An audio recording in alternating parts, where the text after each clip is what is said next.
Welcome everyone to episode 170 of the JSB GamesCast. I'm your host Rob, aka Zen. Joining me today. Actually, wait, correction. It is 171. Haha.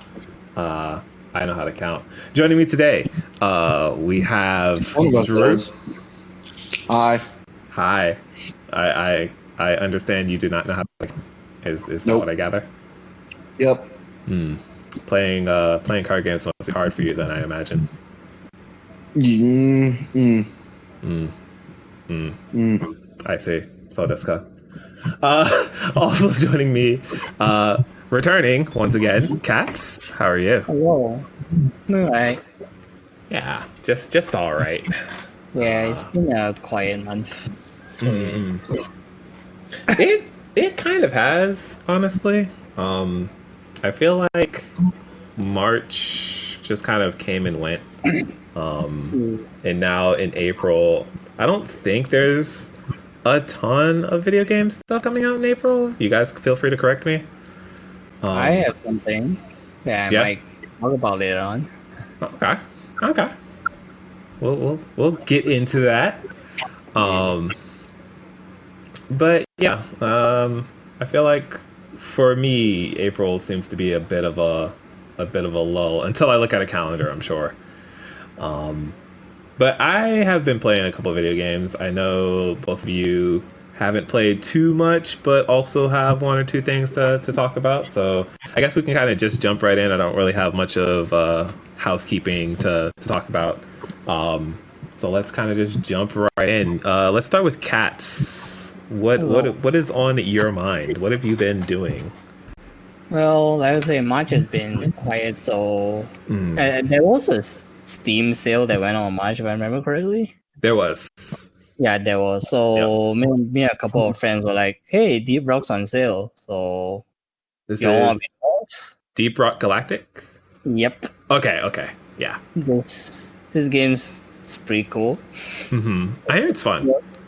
It's okay. So you're basically dwarves in space, and you mine shit, and that's kind of like the premise of the game. That's all you do. It's really wacky, and it's not really like one of those hardcore co-op games, but it is inspired by Left 4 Dead, Right. except dwarves in space.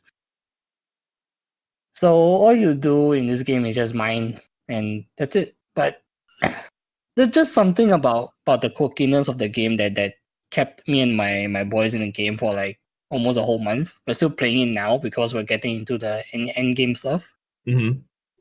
And honestly, there's not much to talk about for Deeprock. It's just like you mine, you shoot bugs, rock and stone. And it's like endless waves of mobs, isn't it? It's I say it's inspired by Left 4 Dead, so you get them in waves sometimes, and they're generally an annoyance. And that's kind of it. Actually, they just they're there to be like the threat of the game. So you have a reason to use your guns. Right. Yeah, like do you so like with like that Left 4 Dead, are you like completing stages, or is it like procedurally generated, or is it really just like we just jump in and we're just looking to kill time for like an hour or two and see how long we last?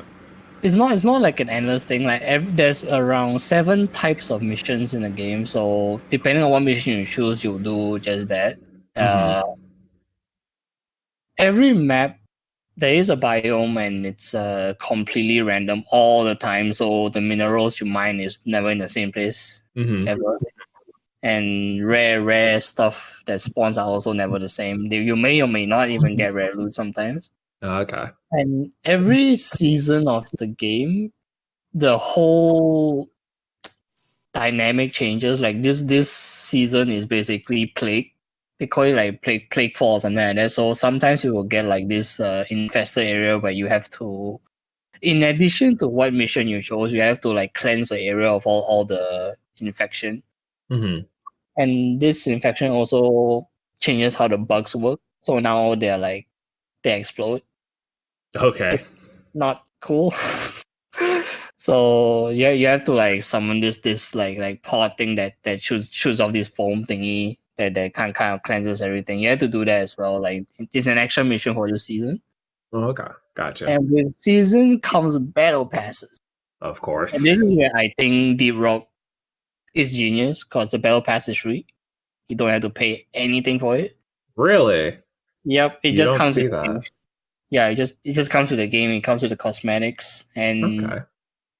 also with battle pass cosmetics, right? Like this is also something Deeprock did very well. Mm-hmm.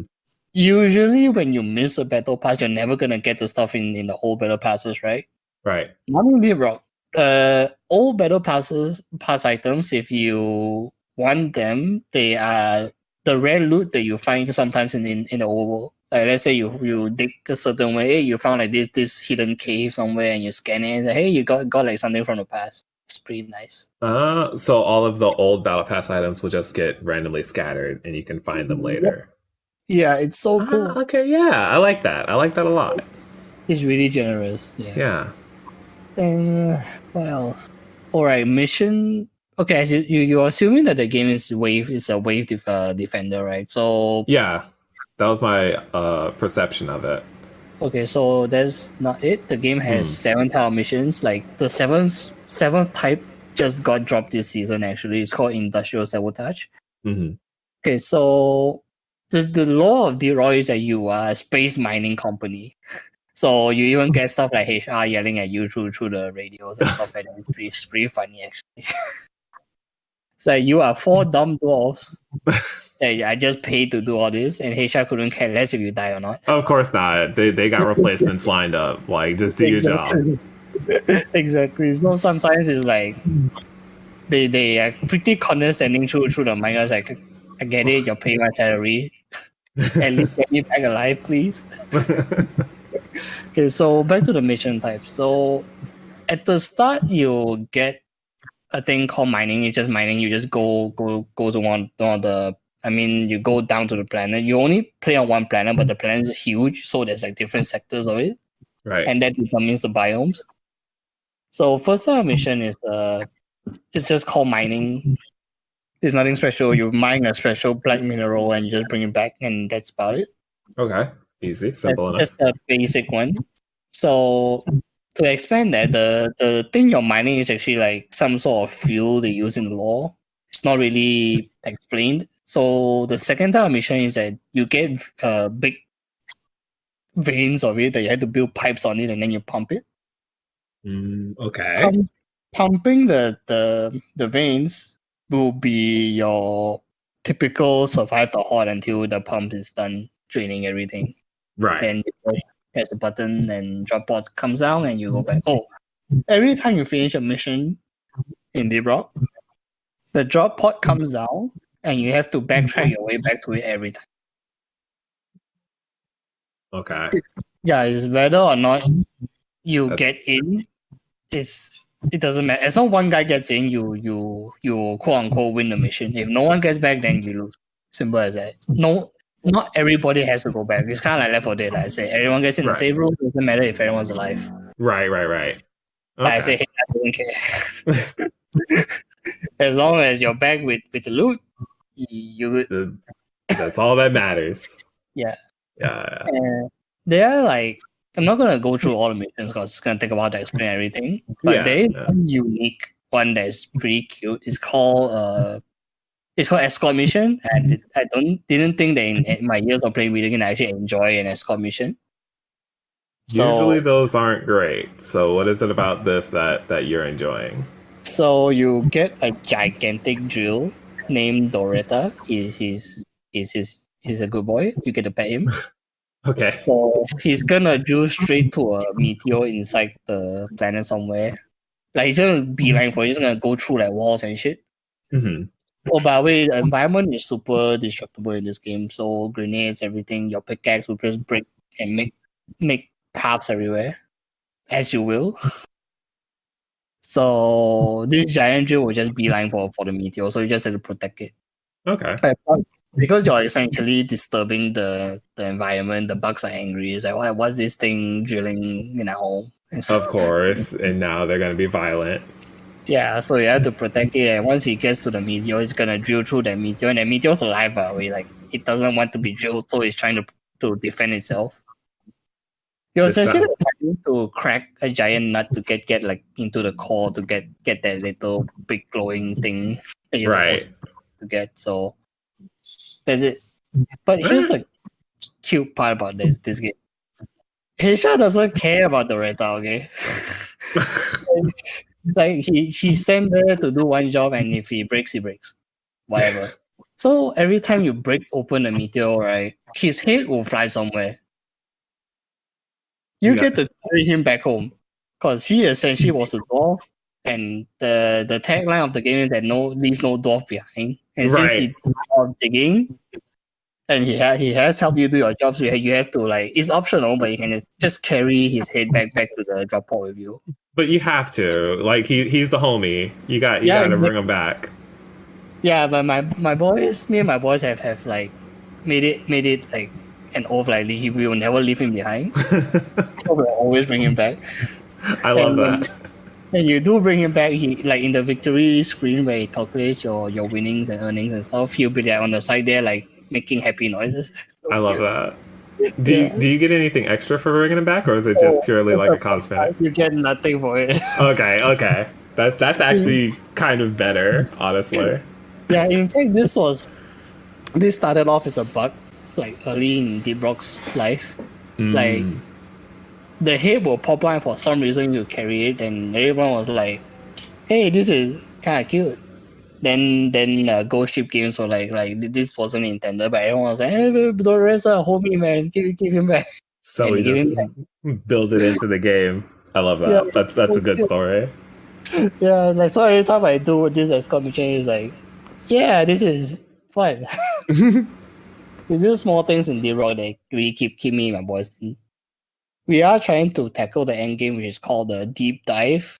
So in addition to, it's basically they cram like 2 main missions into one mission 3 times, and there's no stopping. So it's like a 3-stage mission thing. You don't stop, you just go. Right. Consider something like raids in the Final Fantasy like that. Like you're really committed when you say we want to do deep dives, and they you the most rewards. Okay. Because the end game of Deeprock is you're essentially farming for things called overclock, and they are these modules that change how your guns work per class. Like I haven't get into the classes yet, but to keep it short, there's 4 classes in the game. There's your scout, who is your ZB Spider-Man boy, lights up caves. He's useful. He's meant for mobility, for getting to high places. Right. Your gunner he likes guns. Of Like course. he's the guy that brings all the big guns. Like he has a minigun, he has like a micro cannon, he has a rocket pod. A homing rocket pod is pretty cool. All right. I like that class. And then he also his unique thing is that he has a zip line that's unique to him. So he provides vertical access to every class, while the Scouts one is more selfish. Okay. Yeah. That's Then cool. there's the engineer. He builds turrets. You can have one really big turret or have 2 small ones, up to you. Okay. His support is he has a thing called a platform gun. He just creates platforms. Like he'll just shoot like this cheese looking thing and just creates like a platform for you for anyone to access. It's pretty cool. All right. Okay, and the last one is my favorite and my main, the driller. The driller. He just drills through things. He's also like the crowd control guy in the game. So his weapons are something like a flamethrower, a freeze cannon, and what the community has dubbed the poop cannon. Why is it the poop cannon? Hold on. Because it's actually a corrosive gun. It just shoots like poison goop at things. But the law of it is basically saying Heisha doesn't want to throw away all the waste they use, so they just weaponize it. HR. I need to talk to HR. Yeah, exactly. So those are classes. So overclocks modify how your gun, how your weapons work. Like one of my greatest examples, since you like gunner, right? You start with a minigun. There's an overclock called Bullet Storm. Okay. Your your bullets are now laughably inaccurate. They just don't shoot straight anymore, but they bounce and they go everywhere. Ooh. It's just chaos I, right now. I like ricochet bullets. Yeah. Yeah, that's kind of cool. Yeah, stuff like that. So late game is basically that, and Deeprock is pretty. It feels like you're actually doing a job when you play the game because of how immersive it is. So yeah, Deeprock is cheap, easy to game with the boys. It's a good fun time to kill like half an hour or so every time. Okay. Yeah, I like that. Pretty straightforward. Mm-hmm. So what else have I been playing? What else you got for me?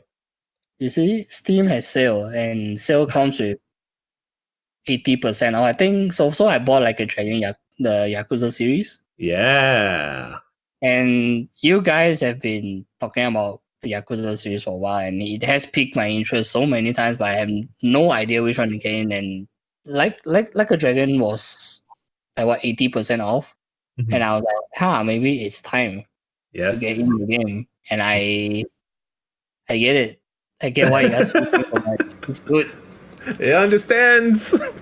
I was not expecting this level of drama that's like I wouldn't say relatable, but it's really definitely like caught my interest from the start till where I'm playing right now. Like not once I skipped the cutscene except for the side stuff.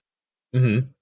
I would say like Yakuza. I'm not sure if this is like the other games, but I find it very theme parky. Like by mid game, like at the start it was like slow tutorial, drip feed on you. But Yeah. by the game is like just when you can just do whatever you want. It's pretty theme parky. Yeah, And that's kind of how they are. I don't know, man. The side quests are lit. Like It's so funny because it's just like the main story for all these games are just like very serious, like this is like a crime drama, very serious thing. And then you do the side stories and it is just the most goof ass off the wall bullshit and it's amazing. I enjoying it 110%, man. Like Yeah. I get it. Yeah. Shout outs to Diver Down, man. Shout outs to Diver. This game is I don't know where to start seriously because it's just so much to get into. How do you feel about the so since this is the first one you've played, are you enjoying like the turn-based combat for Like a Dragon? Oh my god. I don't know, man. Okay, no, I know the turn-based combat is like unique to Like a Dragon, right? Like the other games are like action combat based. Right. They're all like 3D brawler beat 'em ups. But going forward, the Like a Dragon games are going to stick with the turn-based stuff. So is Ishin like this? What's that? Is Ishin turn-based? Ishin is not. Like the main line's going forward, so whatever Yakuza 8 will be, will be turn-based. All the spin-off stuff in Judgment are gonna stick to being like beat 'em ups. I see. Because right now I didn't think turn-based combat can be improved by just having things move around. Yeah. Because I'm really enjoying what's presented to me right now for like It's really cool. It like keeps that beat 'em up feel because like the combats are taking place like wherever you're standing, like on the street, and people are like moving around, and sometimes like your attacks depend on the position of others. So like you'll see them run up and they'll get hit and they'll bounce into a wall or something ridiculous. And I like how unique to Ichiban, like the protector of the game. If he's near an object, he'll just pick it up and just starts wailing on you. Yes. Yeah. Like, wow, someone coded this. So cool. It's so insane. So that stuff like that just makes it look like it's still a beat 'em up, but it feels different. Yeah, like I mentioned just now, like I didn't think turn-based combat in JRPGs can be improved this way. Yeah. It's new. Definitely unique. It's really fun too. Like the characters right now, all of them are likable. Mm-hmm. They only get better later on as you play. Mm-hmm. And right now, I'm in the second last chapter, so things are picking up. Ooh, oh yeah, they are. Oh yeah, And they the are. story is like, wow, they. Like I said, I didn't think like this game would really grab my attention so well. It's good writing, and coupled with the fact that I alternate between English and Japanese. Hmm. And man, the voice acting for both sides are A great. plus, A plus Yeah, plus. Both tracks are simply amazing. yeah, it's just amazing. And one of the cool things about that game, and a lot of the other Yakuza games, post Like a Dragon, is like they have two different scripts, right? So like the English version or the English audio has like a very localized script, while the Japanese, when you switch it to the Japanese audio, they have like a more straightforward translation for the subtitles. So there are some scenes that play out like wording wise, play out a little differently, but still hit the same, and it's brilliant. Like when you finish the game, I highly recommend watching the final cutscene in both languages, because like there'll be little differences in what they say, but it hits the same, and it's amazing that they're able to do that. Oh shit! Yeah, it's super cool. I am gonna finish it. I finished Like a Dragon tonight because I've been streaming it on my Discord, and me and my boys are like, everyone's invested. Like I can't play the game off stream anymore because everyone just wants to know what's happening next. Oh, I Like, love that. like, everyone's invested in the story right now. You got everybody in. Yeah, because this started off when I was like, "Hey guys, I bought Like a Dragon. I watch replays." Like, oh, okay, and then things just escalate. Yeah. And it got to a point where there was a part where you need to do this is like a mini game I didn't think I would enjoy. It's just the business Yes, the management stocks. mini game. Yeah, the stocks. Bro, Play the stock market. I hate numbers. Let me tell you, I always joke about this. I failed math in high school, so I always joke about this, like this running joke. I didn't think I would like this management game so much. So a big number goes up. I'm like, man, the monkey in my brain is just like money. So it got to a point where me and my boys were like, we're essentially four brains in Ichiban. And we're just like all arguing each other. No, you should buy that, no upgrade this, no hire that guy. It's like, what do you mean fire this man? It's like stuff like that. Oh my god, you have like a built-in board of directors in this Discord. Yeah, right. So it's so fun to just play the management game together, and when the money just draws in afterwards, we're just all clapping in the mic. We're all monkeys. You know? How great is it when you get to like the business meetings part of those, where like you have to like talk to the investors? Man, that's amazing, man. The level 3 sorry, the level 3 apology is amazing. It's so good. I don't know. Like, this is a kind of JRPG that one of my friends were just saying that it's gonna leave a big hole in your heart because nothing replaces it. It does. It absolutely does. I can see why he mentioned it very early on, because most JRPGs are like fantasy based. This is like the first one I played that is based on reality. Yeah. Like modern day Japan. Right. So like the fact that it's like based on such like a closer tie to reality, it makes the characters feel just way more real, right? So like you get attached to them in a way that you don't really do in like fantasy RPGs. Okay. Yeah, exactly. You know? And keeping spoilers to a minimal. Mm-hmm. I do have to mention I will just mention this, like, so spoiler alert. Spoiler alert, Drew. Walk away. I'll text you when it's good. Your Yakuza captain, I think Joe Shawashiro, this guy's a dick. Hate him. Yeah, but I don't now. Because expose happened in like the third last chapter I'm playing right now, and he basically breaks down like what actually happened like in the past. And now I'm just like, man, I don't hate him anymore. Like, in fact, I feel bad. Yeah. And that stare down when he was in the police car and he's being driven away by the police, right? I'm like, man, it's hurt me in the feelings. It does such a good job with that stuff. Just Yeah, the drama's great. Mm-hmm. So right now I'm just like, I want to finish the game now so I can just play the side stuff. So I'm enjoying the side stuff a lot too. And I don't know, man, like a Dragon Yakuza series, just to conclude, I can just say I get it now. I get why this game hits for a lot of people, and I also get why this game doesn't have a bigger appeal for a lot of people as well. Yeah. Because when you think of Yakuza, it's not the most enticing thing for a lot of people. Like on face value, the game doesn't feel like it's goofy like that. It's serious like that. You can't really feel it from like the box art and stuff like that. But I get it when you actually start playing it. It's you're really digging into something that a lot of people might overlook actually.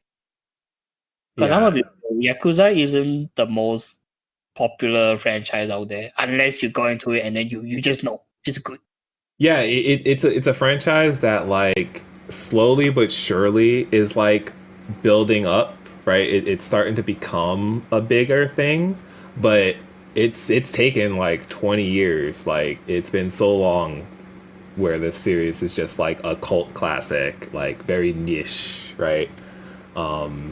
And it was like with Like a Dragon, it was that game in particular that like people really are starting to latch on to because it's also just a good entry point, right? So I think that game has done a good job of like getting people into the Yakuza fold, and then they come out the same way you did, where it's like I get it now, and then usually they go back and they play the other ones. Yeah, and because they are remaking the old ones as Kiwami, right? If I'm not wrong. Yep, Kiwami. Mm-hmm. Yeah, so I think Sega understands that they have something for the international audience and not just Japan. Yep. So yeah, I am looking forward to getting Ishin next because that's ancient Japan, right? Yeah, that one's the like the ancient Japan one. With the Shinsengumi and all that stuff. Yeah, I hear that game is great. So I want to get to that as soon as I can. Yeah, I just need to buy it first.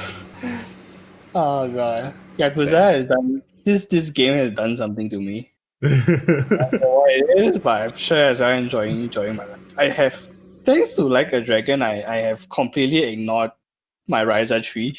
By the way, like the game just on my table is still in its plastic. I have not opened it yet. Dang.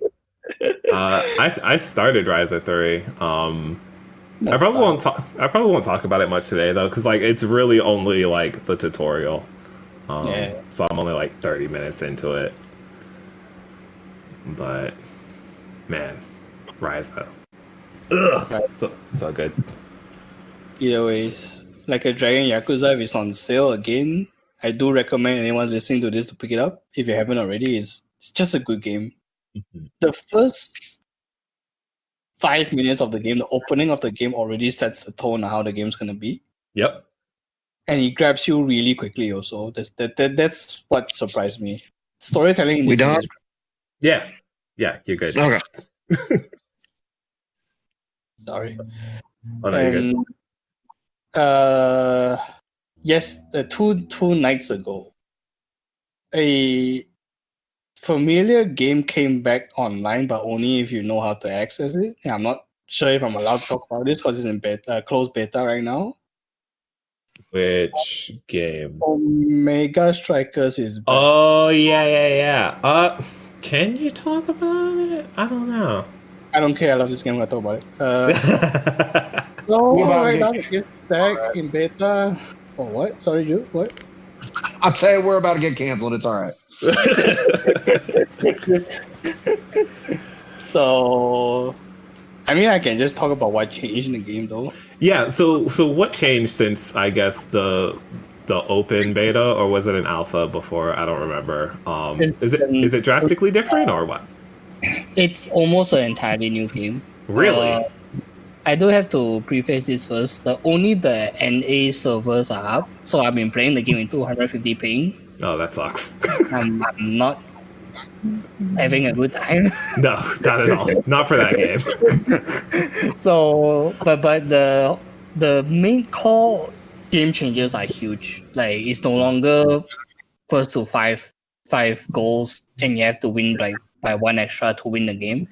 Mhm. They have changed it to first to 3 strictly. Doesn't matter if you need to have like an extra win or what. You just go to 3 rounds. Then now Okay. you go into halftime. There's a Okay, drafting halftime. phase in the game now. So halftime lets you counterpick? I'll get into Or- that. It's Okay. okay. So remember trainings. Yes. Okay, trainings, to explain it, it's if you play League of Legends, they're kind of like the runes and masteries of the game. It changes your small stats and that gives you bonuses and stuff. Mm-hmm. Those are gone. Completely gone. Oh, whoa. Okay. All right. So in halftime, now you get to pick a training. And they are buffed to hell. So when you start the match, you don't have anything, and then halftime is where you can start picking trainings. And it's drafting. So from what we tried to understand from playing a lot last night, Yeah. it's loser's side, quote unquote, worst standing player gets to pick first. Okay. And then it alternates between winning team, worst player, then and so on and so forth. The best player of the winning team will pick us. Right. There's That 8 makes trainings. sense. 7 are exclusive. The 8th training is like infinite, so everyone can pick this. Whereas the other 7 is like exclusive. If someone picked it and you can't pick it anymore. Mhm. They have also adjusted characters around the new training. So right now, Juno is heavily nerfed. I'm very upset. Time he has in trainings. Just give it back. No. Anyways, every 3 goals will go into this halftime, and you keep picking and they stack. Yeah, so first to 9 total goals win right now. Oh, okay. I get it now. Okay. Yeah. Maps are completely changed. They are not what you remember anymore. Are They there are more like are there more character- obstacles on them or? Yeah, there's unique obstacles now, like speed tracks. Okay. Speed tracks, if you're in it, you move fast, obviously. If you shoot the core in the speed track, also speeds up the core, which Oh, screws Lord. up timing. Pretty cool. Yeah, I like that. It's a black hole in the middle now in one of the maps. It randomly sucks everything in and explodes. Oh, You I can hate also do curve shots in the black hole. It's pretty cool. mhm, mhm. That's so far the maps that I've been playing. Like, I've only been rotating between 3 maps, and that's it. Goals work differently now. Like last time they were like half open, full open, and close, right? Yeah. That doesn't exist anymore. Now every map, the goal has a shield that, depending on map, has different HP to it. You have to hit the core to hit the shields. They look like a pinball bumper now. Mm-hmm. Like once you break the barriers, and then the goal open up for full. Oh, okay. Yeah, some has 3 HP, some has have 1, some has have 2, have 1 HP on each side. Like, it's not always a one big bumper, stuff like that. It's honestly more annoying to play this way, but I guess it's a change going forward. It needs to happen, because if not, Julia will forever be triple S tier. Yeah. I imagine it also just like it makes it so that the game at least lasts for like a minimum amount of time, right? Like you can't just immediately score off of like the initial hit. Yeah, that doesn't happen anymore. And right. Because of this the goal changes, right? Characters like Julia and X, the bullies, they're not as viable as last time anymore. Like, they can't just go stand next to the opponent's goalie and like, hi, I will beat you up now. Like, that doesn't happen anymore. And just KO them. Yeah, doesn't happen anymore because of the gate changes. Mm-hmm. They are still bullies though. They are still built to hit you rather than play hockey. Right, yeah. They're still doing the jobs. Yeah, it's just like they can't be used in that specific way. Yeah, right. So game is completely different. Every character has been rebalanced. There's no significant changes to all the old characters. Mm-hmm. Era's the same, Estel's the same, everyone's the same. There is 2 new characters though. Zentaro is like a kid samurai thing. If you play Yasuo and or Master Yi in League of Legends, that basically both of them combined into one. I hate him. So, and another guy is called Rasmus. Can't pronounce his name. Like Rasmus. Rasmus. He has Kusari Gamma, also a sickle on a chain. He is your obligatory hook character in the MOBA. He hooks you. That sounds annoying. He can hook anything, even the puck. So I just don't like the fact that he's hot. He's really hot looking. Not that he's hot. Oh my god. Get out of here. he's really cute looking. Oh no, he's hot. Exactly. Oh yeah, he's right now like in one of the new maps where there's just found a circular hole in the middle of the map. If you stand between the hole and him, right, he's gonna hook you in the hole and you will die. Jesus. Yeah, it's annoying. Also respawns are now 10 seconds flat. Okay. Yeah, it's so being knocked out is much more punishing now. Yes. Loading screens are also a thing now. Loading screens? Yeah, like it looks better now. It's not just like a stock footage and then you just go in the game. Like no, it shows like the teams are fighting. There's like a unique jingle to it. Stuff like that. It's a major glow up. Like if you want to play the game, I will try and help you get access after we're done recording. It's please. Quite easy to get into actually. Oh, please send me details. Yeah, no worries. I miss this game.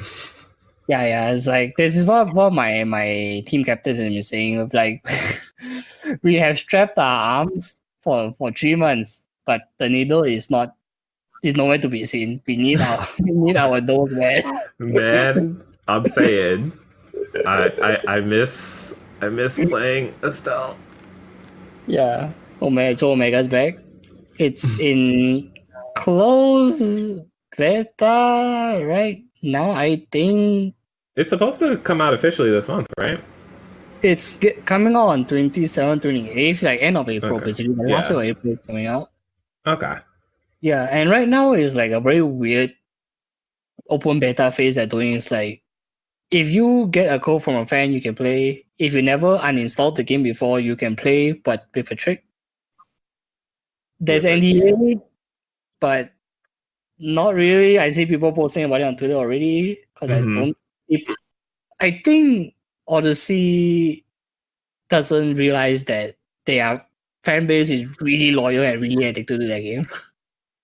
They strike me as, because I know like the community manager Aesop was also the community manager for Eternal Return.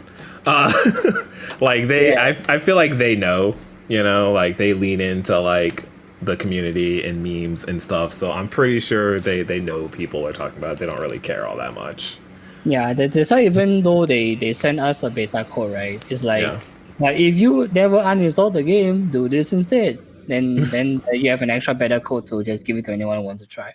But on my end of the world, anyways, like because only American servers are out, I can't really bring any of my local friends in yet because this 250 ping is not gonna convince them this is a good game. Yeah, this game is extremely ping dependent, and that's unfortunate. Yes, I mean that's by nature of the game, right? Like you're playing anime air hockey, like you have to have low ping. Oh, I forgot one important detail. They added a new mechanic in the game. Oh, which comes with a new. There's they call it awakenings. Okay. So now if you press E, that you have a meter to fill now, and when that meter fills up, and you press E on the puck, right? You instead of slapping it back to whatever direction you choose, you flip it up Windjammer style. Oh. Yeah, and when it lands down and you get the perfect timing it is, which further emphasize how ping dependent this game is, right? Because it goes up and goes down, and then you hit it at the just frame. Yeah. It will just shoot the puck like on immediate max speed. It is good for mind games with the goalies now, so you don't have like this weird like do I hit or do I not hit?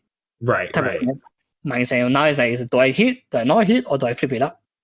Does the meter that you're building, is that like everybody has their own meter, or is it like a team meter, or? No, everyone has it. It's like Okay.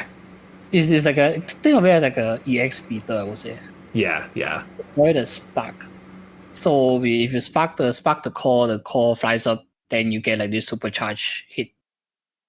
That's very cool. Okay. Yeah, it adds a lot of depth to the game now, and it's amazing. I love it. Except I can't play it. Oh yeah. I was wondering like what they could do to improve that game, right? Because it was already a fun game, right? But it was like, I don't know, it felt like some stuff was missing, and I guess they found it. Yeah, I would say right now at this current test, right? I understand why some things are the way they are, because they're essentially letting people test. Okay, do we keep the halftime training draft, or we don't do the stuff? Everything is literally a test right now, so take everything with a grain of salt. Of course. And if you're new to the game, if you are within the server's reach where you get at least 50 to 20 ping, I would say it's very playable and it's very intense. If you're playing above 80 ping, good luck. Yeah. Because I can't ever play in 80 and I'm trying hard to play in 250, so yeah. All right. Admittedly, the game has a very high skill flaw that you just have to learn first before you can fully enjoy it. And that's the unfortunate thing, but it's still, once you get it, it's fun. Yeah, that's how these types of games work, right? Like you got to put a little bit of time into like learning the ins and outs, and a lot of it comes from like experience, right? So like you kind of have to play in order to get there. Yep. And be willing to take losses and practice a bit. Cool. All right, Omega Strikers. Yeah, and that's all I've been playing actually this month. It's really been quiet. I love it. Waiting for the next sale. I mean, Humble Bundle has a sale going on if you really want another sale. Yeah, except Humble Bundle doesn't have localized pricing in my region, so I'm paying. Oh, gotcha. So not the most affordable for me. Yeah, that makes sense. Yeah. It was crazy because like Humble Bundle, they just came off of a sale, and I was like, all right, cool, I'm safe. I only spent this much. And then like the next day they're like, hey guys, we're having another sale. And I'm like, I hate y'all. It's kind of epic. How dare y'all. All right, good deal. Drewstifer. Yes. What have you been up to? So I'll be honest. I have spent most of this week playing Yu-Gi-Oh. Yeah, I fall into the game super hard. Long-time listeners know that I often swing cards across the table, and it is a love-hate hobby of mine that, I flip-flop on, and here I am. But gotta get your fix. I do. I mean, if you guys remember last year, I was trying to get my invite to nationals, in which, I successfully did towards the last half of last year. So we have a date on that, which is first week of July. Okay. And, I'm kind of back on the grind for that since I'm going, because it's in Raleigh, North Carolina. So that is drivable. Yep. Not bad. So because it's drivable, we're going. I don't have to pay for flights. Paying for flights is, terrible these days. It is. And it is terrible. So, I'm spent a lot of time, just playing cardboard. I've actually gotten back onto Master Duel. Despite being a very different meta from TCG, Like, I'm actually piloting a deck very similar to what I'm piloting IRL right now. So I will say I appreciate having a what's the word I'm looking for? Having a way to test things out. Master Duel is a very good simulator. Yeah, I was gonna So say even like though a like simulation. yeah, and like there are unofficial simulators. The most popular one being Dueling Book.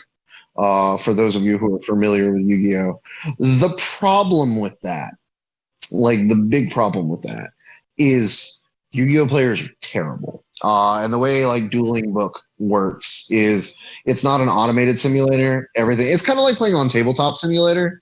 If you're Okay. familiar with that. Yep. So like all of that is just awful. Because like you'll spend like hours like waiting for a judge call or something like that, and most of the time it's just not worth it. Mm-hmm. So having Master Duel, which is like an automated simulator, and you don't really have to interact with the person on the other side of the screen, is fine. Yeah. So yeah, like that's just kind of where I'm at right now. I'm still playing through Resident Evil 4, though it's been real slow going. I'm trying to finish that game, but you know how it goes. Life be life, and You get distracted. Really, I've been playing Yu-Gi-Oh, man. Like I don't know what to tell you. really, my man's is I- just getting his fix. You know. Yeah. I did start, or I didn't start, but I bought 9 Years from Shadow with the intention of playing that, and I didn't. Damn. So That's how you know, like you're stuck in the Yugi Man's. Like 9 Years of Shadow is a very Drew fucking game. yes, And you haven't even turned it on yet. That's Nope. a Metroidvania, right?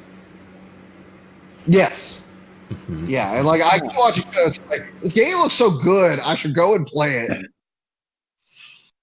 You should play the video game, Drew.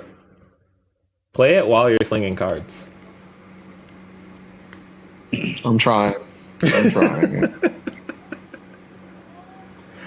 I see. I mean, was there anything else that you wanted to bring up or talk about for a few minutes, or are you passing the baton? No, I'm passing it. I'm sorry, guys. I just did not play video games this week. It just didn't happen. I mean, Master Duel is a video game. It is a video game. It is a video game. That's cool. No worries there. I've been like slinging cards a little bit. I still play Vanguard. Actually. I did play a little bit of that weekend, actually. Oh, really? Yeah, that game's hard, man. I mean, I don't know what it's like playing against other people, but Fair. so like my view is very different, probably, right? But it is a game that like took a while to like understand. But I don't know. I find it enjoyable at the very least. Like I probably play it maybe like once a week and do a couple games, and I'm like, all right, cool, I got my fix. Mm-hmm. They have that DLC pack that's $70, and I'm like, I don't want to do this, but also I kind of want more cards, and I'm like, is this how this feels? That's exactly how it is. Into card games.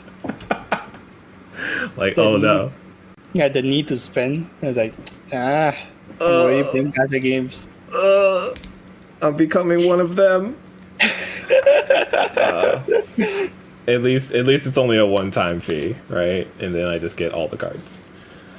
I'll probably end up doing that at some point. I enjoy the game enough.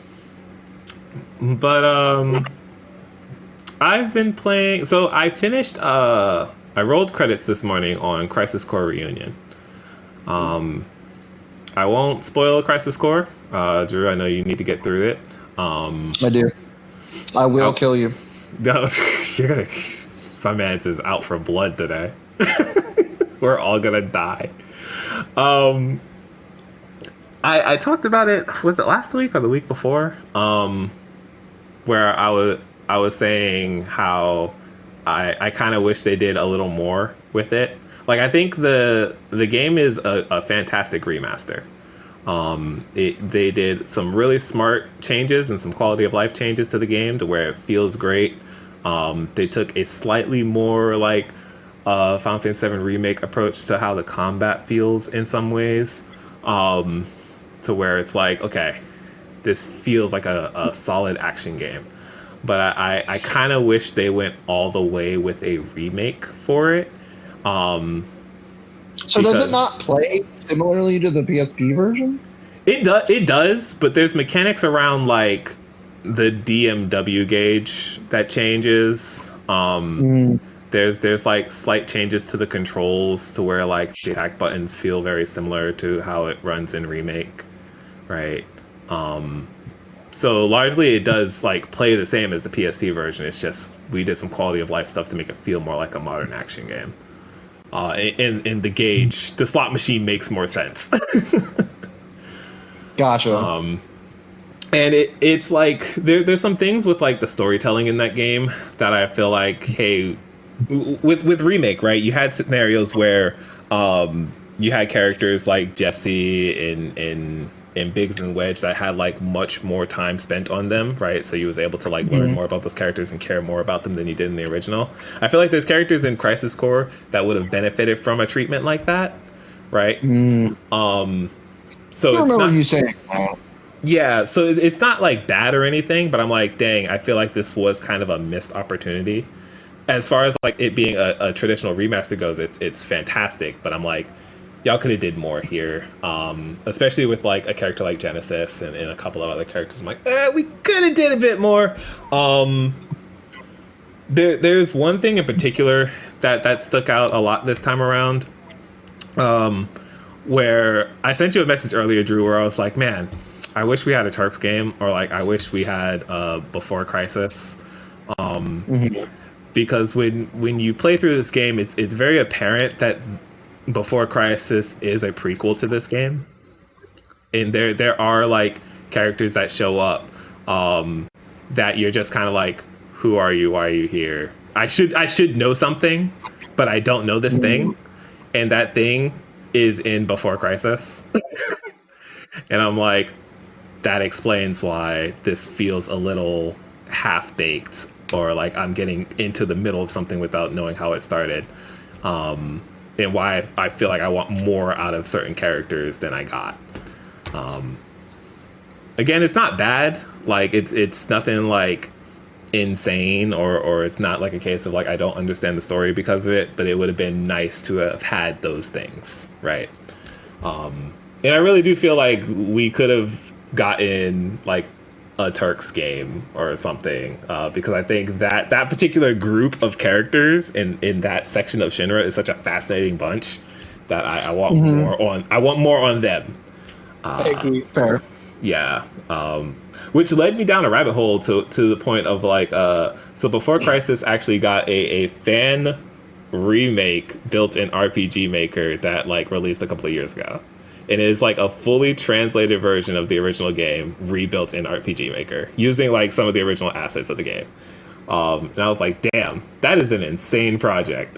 So I downloaded that, and it played like the first hour, and I'm like, okay, this is actually kind of cool. So I'll probably have some thoughts on that in the next week or so as I go through that. But I will say I did cry multiple times at the end of Crisis Core, as I figured I would. Those scenes hurt just as much as they did originally. So Drew, I need you to play that game so I can talk to you about Crisis Core. So yeah, that's that.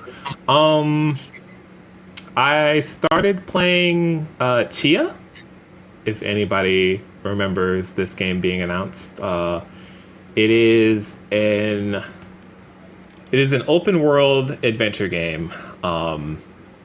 You can kind of say, oh, it's like Breath of the Wild because it's a big open area and you have a hang glider. It's okay. There's only like 5 actual video games. It's only 5 video games.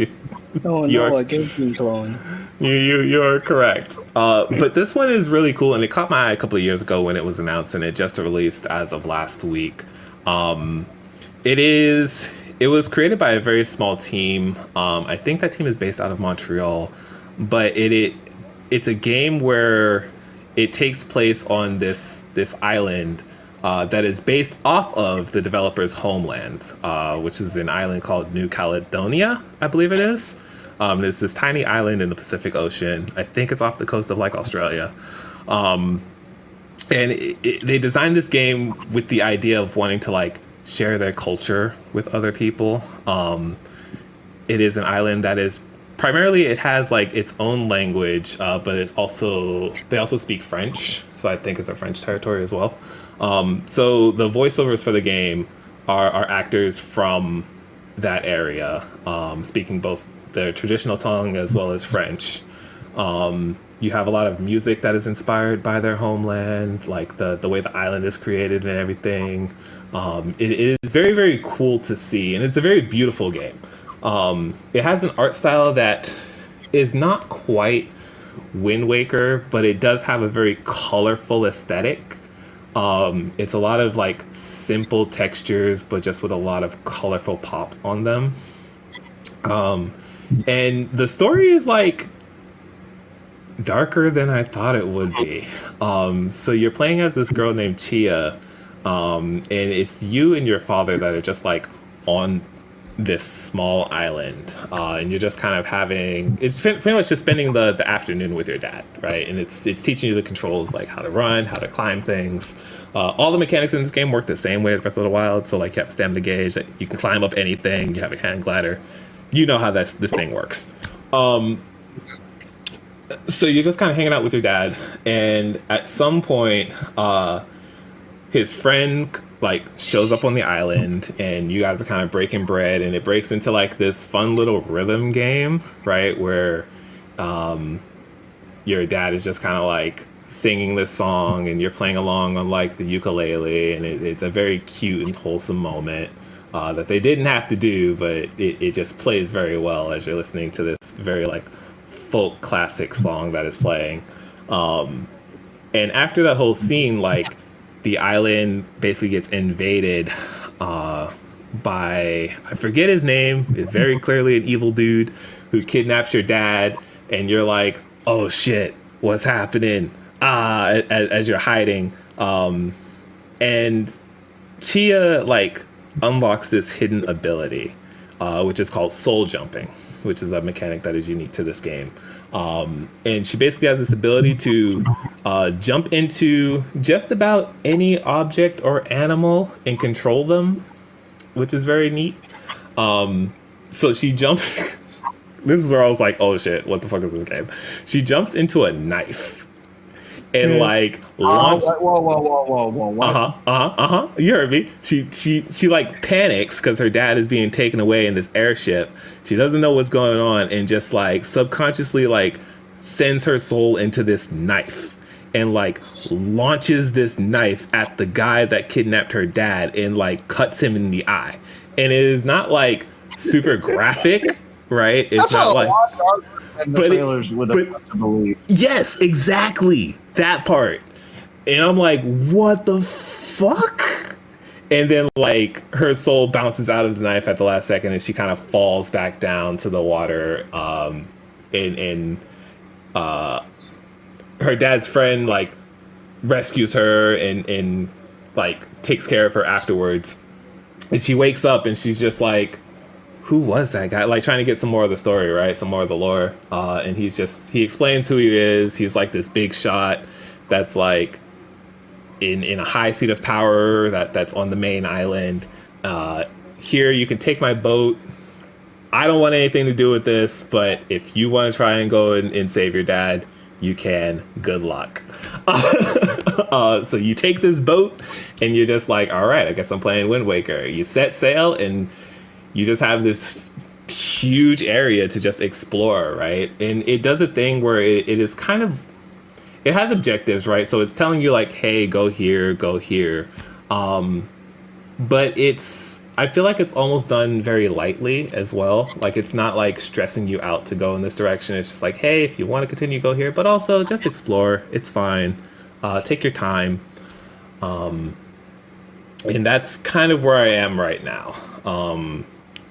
I did another cutscene or two. I'm supposed to meet like a village chief on a different island to gather some materials for offering in order to go meet the bigwigs that stole my dad. But I'm just having a lot of fun traversing the areas. This game has a lot of mini games hidden around.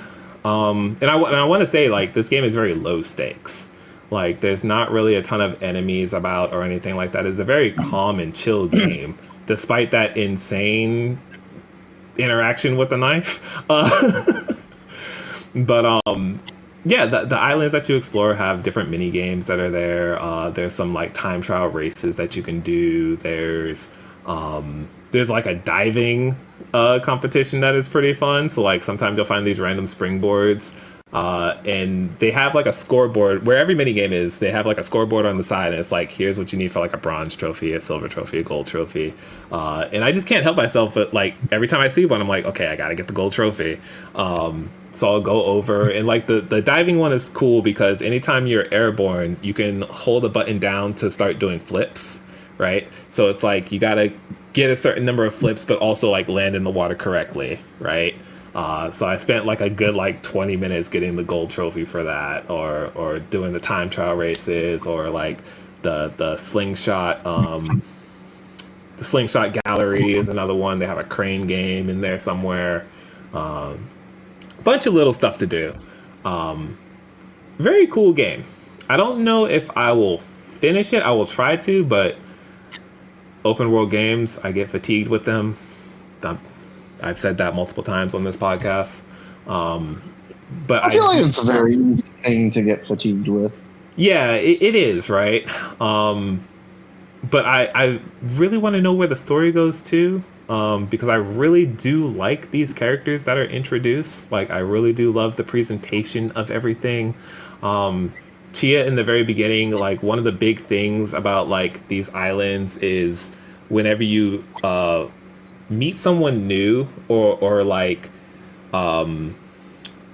meeting up with someone that you haven't seen in a long time, right? You always bring an offering. You always bring a gift, right? I forget the exact word that they call it, but it you can tell like a lot of the game is centered around that, right? So like me trying to visit this village chief is like, hey, you could go visit him, but you know it's common courtesy to like bring something. So like, here's some of the things that he likes. Go find this, and the scenes that play out for that are very cute and very wholesome. And I'm just like, this gives me like a little peek into like this culture that they're talking about. So I think it's doing a very good job like presenting what the devs really want to show when it comes to like who they are and their people and where they come from, and I find that very fascinating.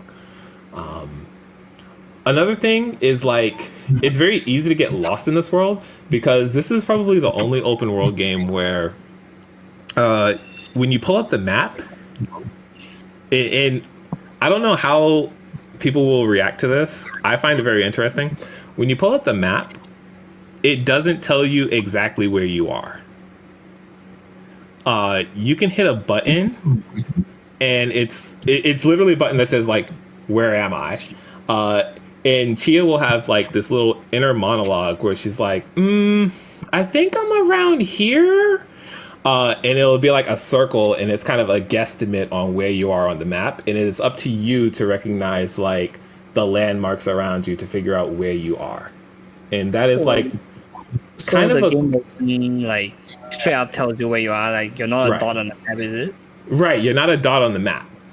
That's cute. It's cool.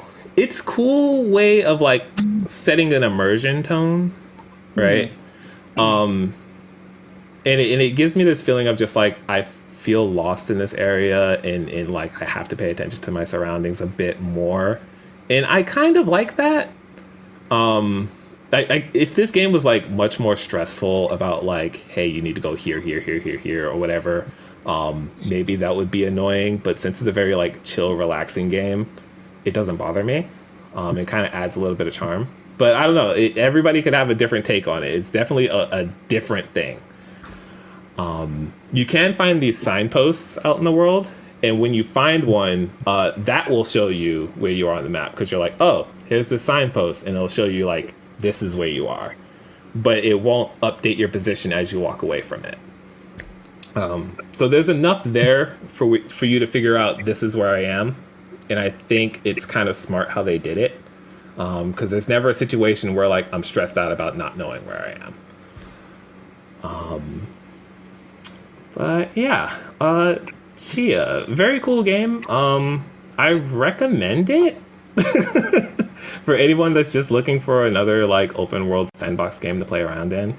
I know there's like no shortage of those, but I do think its presentation and like what it's trying to tell is a unique like plus to it that a lot of other games don't have. There's a real sense of connection with a lot of these characters, since it's kind of based on something that's close to the devs' hearts, you know. And I think it's $30, so it's not a full price title as well. It's on PS4, PS5, and PC, I believe. PC is not yet. I'm looking at it right now. Yeah. PC's up on Epic. Oh, on Steam is coming soon. Oh, okay, it's not on Steam. Okay, I was about to say because I bought it on PC. I see. Yeah, that's cool. So it'll come to Steam a little later. That's cool. I will say, very much like a non-combat open world game, which I think is a breath of fresh air, actually. Yeah, it feels like one, because you don't have like this minute-to-minute combat, and it's really just about a relaxing exploration thing. Yeah, cool game. I will say, even though I'm playing it from the Epic Games Store, it does run well on the Steam Deck. So, nice. For anybody that has a Steam Deck and you backload Epic Games Store, works very nice. But be aware that the game does not support cloud saves. So, if you start on Steam Deck, play on Steam Deck. You can't swap back and forth, which is unfortunate. That's Tchia. What else have I been doing? As I said earlier, I did start Atelier Ryza 3. The only thing I can really say for it right now is like, I don't know how Gust fucking did it, but like there is such a big step up in like the visual quality of that game. Like the environments. Yeah, it's super impressive. Like the environments are gorgeous. Like the lighting, the effects, everything is like, I did not expect this out of you guys. The facial animations are very good too. And just from the moment I turned that game on, I was just like, man, I miss my kids. I love these characters so much. Where do you get it on? What's that? Which platform do you get it on? I have PC. Okay. PC port runs pretty good. Haven't had any issues with it so far. The only thing that is like preventing me from playing a ton of it is one, I do want to play it on my PC, on my actual desktop, because of how pretty and stuff it looks. But like my Xbox controller broke, and I don't have my PS5 controller because Asher has my PS5. And playing mouse and keyboard for Ryza is awful. It's not even playable, actually. It's really not. Like, I went through the first combat. I have a friend who tried to play Ryza 1 on Steam, and it just didn't work for him. Like, there were certain key bindings that prevented you from pressing certain buttons, and he just can't play. Like, he couldn't get out of a menu, and he was just stuck there until he got a controller. I will say Ryza 3 does actually have like mouse keyboard support. Like the keybinds and stuff work. Like everything works, but it feels awful. It feels so bad. So I'm gonna get a replacement controller this week so I can really sink some time into it. And also, I wanted to put all my time into Crisis Core anyway, since I was about to wrap that game up. So I'm looking forward to digging deep into Ryza 3. It looks like it's going to be really good. I wish there was like a bigger time skip, if I'm being perfectly honest. I would have liked to see these characters like either in their mid or later 20s instead of like the early 20s. But that's just a small gripe. So they're college freshman year. Right Yeah. now. Yeah, they're about that. They're like 20-ish, like 19, 20. Maybe. Alright. So it's because I think it's like a year and a half or two after Ryza 2, right? And that's when they were like 17-ish. I know Ryza 1 to Ryza 2 was a bigger time skip. It was. Not Yeah. so much on 3 right now. I was like Yeah. a dragon at the time, and I haven't opened my game yet. Got it on the Switch. You got the Switch version? Yep. Let me know how I that rocks. started on the Switch, and I'm gonna end it on the Switch. All right. I respect the commitment. Yeah. I respect the commitment. So yeah, I'll have more on Ryza 3 probably next week as I dig deeper into it. But that's about all I've been playing, I think. I feel like there's one more thing, but I'll figure that out later and talk about it another time. Mood. Oh yeah, I did start Banner of the Maid, actually. But yeah, I'll save that. I'll save that because I only played like 30 minutes of it. It seems like a very competent tactics game. That has like a slightly rough localization, and I'll get into that another day. So with that, let's wrap things up. Let's get out of here. E3 is dead. There's nothing left to live for, so let's sign off here. Let's talk about that real quick. Is E3 being dead really like? I understand that E3 was like kind of a big deal for a lot of us, but like with the way that we get news these days, like keeping like the biggest game announcements tied to like the singular event in like the middle of June just feels so archaic. E3 has not been like seriously relevant for the last probably like 5+ years. And wasn't E3 like exclusive to like the media people at one point? Like they just stopped letting public in. For a very long time, it was media only, and E3 was used as a way for developers to like shop their game around for publishers, or for stores and stuff to like learn about what's coming out and learn about like how many of these games should we stock for our shelves. That was really its big thing for a long time, and then it started to become like a bigger spectacle of like, okay, now this is where we're getting like the bigger game news from, because like the magazines would cover it, and then once like, you know, the birth of online video happened, right, with like YouTube and stuff, so then video coverage of E3 started to become a thing, but it never evolved in the way that it should have. So yeah, they were very late into letting like the public in. That didn't happen until what, like 2014-ish. Although quite frankly, like if somebody wanted to go to E3, it wasn't very hard to get a ticket in there. a lot of the cases. But they tried to open it up to the public, and then when the public went to E3, they realized how awful of an event it actually was, because it's not built for, it's not like a PAX or a Paris Games Week. It's not built for that. So like people are waiting in line like 2-3 hours to play a small 10-minute demo, and it wasn't catered in the way that it should have been, because they didn't know how to do that. That's not what E3 was. And then, yeah, we just saw it decline kind of year after year. Pandemic happened, and I feel like that was the nail in the coffin. And like Yeah. Drew mentioned just now, with the way we get information nowadays, right? Like Mhm. developers can just do their own stream and be done with it. Yes. Yep. I mean, look at Nintendo. They are pre-recording an entire announcement stream now with like the Nintendo Directs. Mm-hmm. They don't even need to deal with all the media stuff. They just record it, broadcast it, and call it a day.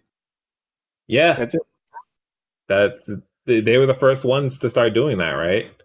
Yeah. They don't even need to like hire a spokesperson to go on stage and just be awkward on stage for like 5-10 minutes and then show the game. You don't need to do that anymore. Yeah, it's like here's this small thing that's like more direct for you. Yep. And they were the first ones to like pull out of that E3 showcase thing. But they always had like a floor presence. Like Nintendo always made like a really cool booth. Mm-hmm.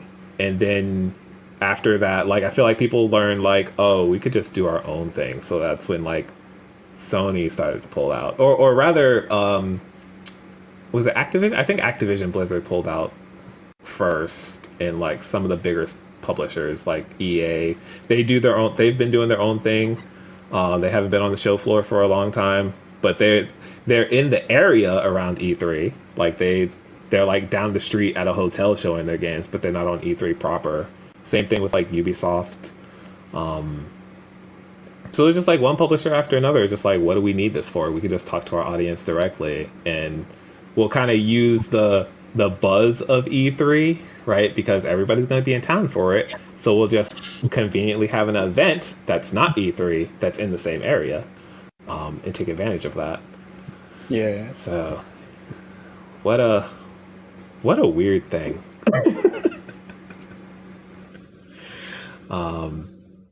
And this year was supposed to be different for them because the owners of PAX and Comic-Con, ReedPop, signed a deal to help E3 run this year. And I'm still learning details about that, and that seems like that was a whole big blow up of like it wasn't properly planned ahead of time.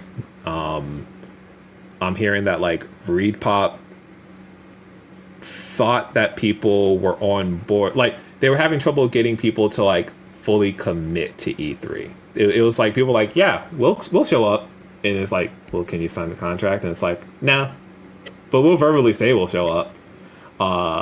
And it was a whole thing around that. And then once one person said they wasn't gonna do it, then everybody else started getting skittish, and they're like, we're not gonna do it, and it just kind of blew up in their face. So I don't know if E3 ever comes back, to be honest. Especially since you have like Summer Games Fest happens around that stuff. Like Jeff Keighley's kind of filling that spot. Paris Game Week happens a couple of months later. Gamescom is a big one that people kind of go to. So I don't know if there's a space for E3 anymore, and that's weird. Yeah. I look forward to Game Awards every year now, more than E3 anyways. Yeah, right? Because that has like the announcements that people want. Right? Yeah, like what really made me realize that E3 was getting archaic was that one Persona announcement that Joker's coming to Smash. Like when that happened, I realized like E3 can't top this. Not anymore. So good. But yeah, I agree. It's like there's no real reason to have E3 anymore. When other gaming conventions are, I guess, doing it better now. So unfortunate, man. It's weird. And even like, so I know for like a long time, I was always excited for E3, right? But I was always excited more, not necessarily for like the announcements that came out of E3, but I don't know if anybody like pays attention to like Giant Bomb's content. Around E3, they would always have E3 After Dark shows. And this is something I highly recommend people go back and listen to and check out, because it was one of the most unique things that like ever occurred in like game journalism, game media. where Jeff Gerstmann would host a late night show after E3, and he would just have devs come on, and they would just have casual conversations. And it was one of the coolest things because you got to see like the developers of all the games just like relaxed, like they're not doing like formal interviews. Like they would have drinks for them in the back, so sometimes they'll come out on the couch and they'll have like a drink in a hand, a beer in a hand. It'll be multiple developers from different companies chilling out and like geeking out over each other's games and stuff. And it's just like it was one of the most like wholesome things to watch. Also very informative, and it also reminds you that like the devs are people, right? Some of the coolest stuff, and I would look forward to that every year. And it was like they would do it for like 3 nights of E3, and it's like 4-hour broadcast like every single night. And it was always just the coolest thing in the world. And I think that's the thing I'll probably miss the most out of E3, which isn't even E3 itself. Is the fact that like they don't have a chance to do that anymore. And I'm like, damn, that's actually a real loss. But yeah, that's a weird side tangent, but I do recommend people check out some of that content. It's A plus stuff. It's always fun seeing developers like talk about each other's processes and just like geek out about that stuff. But yeah. Any like last minute thoughts on E3 or anything? Not really. No, I think E3 was really nice for what it was, growing up. Yeah. But I think we have just evolved past it, and like the things that E3 offered, I think will eventually find their ways in other groups like the Summer Games Fest, and so like there's a part of me that's sad, but then there's a part of me that's just like, yeah, like it makes sense. Yeah. What a weird time. What a weird transition. Jeff Keighley will run everything by the year 2025. So with that, I guess let's wrap up. Let's get out of here. Katz, where can people find you? On Twitter at Caitlin Katz, spelled with a K. Both Caitlin and Katz is spelled with a K and 2 Z's at the end. And I'm just a retweet bot right now. There's nothing much going on. It's pretty mundane. I do want to add that I'll be checking out Mage Seeker this month. It's one of Riot Forge's new games. Mm-hmm. It's not a roguelike, but looks like one. It's interesting because the story for Mage Seeker is of the Demacian side, which is like the civil magic war thingy. So it's a pretty good setting for the game. I'm gonna check it out. Okay. Hopefully I have something to say about it next month. Yeah. Hell yeah. Looking forward to that. Drewstifer? You can find me on Twitter at TLHTotallyDrew. I don't know what I'm posting these days. I'm playing a little Stride. I mean, I'm so into like Yu-Gi-Oh! Like I fucking didn't look at Twitter. I haven't been doing anything but looking at cardboard. Hell yeah. So I'm sorry. You can find my apologies on Twitter at JSB Totally Drew. Got it. Look out for those apologies, y'all. And you can find me on Twitter at Zenosuke, Znosuke, where I also retweet art. And occasionally I'll talk about a video game or two. Evo Japan was over this past weekend. Shout outs to Nino Mae for getting, I believe, 4th. Which is a fellow Uma Musume bro. But yeah, that's really it. You can follow us at Jack Savage Base as well on Twitter to learn more about all the other stuff that we have coming up. JSB Anime Cast is being recorded this week. Our assignment this week is Kageki Shoujo, which don't tell Asher I haven't started yet, so I need to get on that this week. But also check out like the last episode where we got to record at Nakama Anime Bar, and we got to interview the owners for the bar as well, and that was a really good time. So yeah, with that, let's get out of here. I will talk to you guys next week. Thank you guys for joining us. Thank you guys for being here. Bye. Bye. Bye.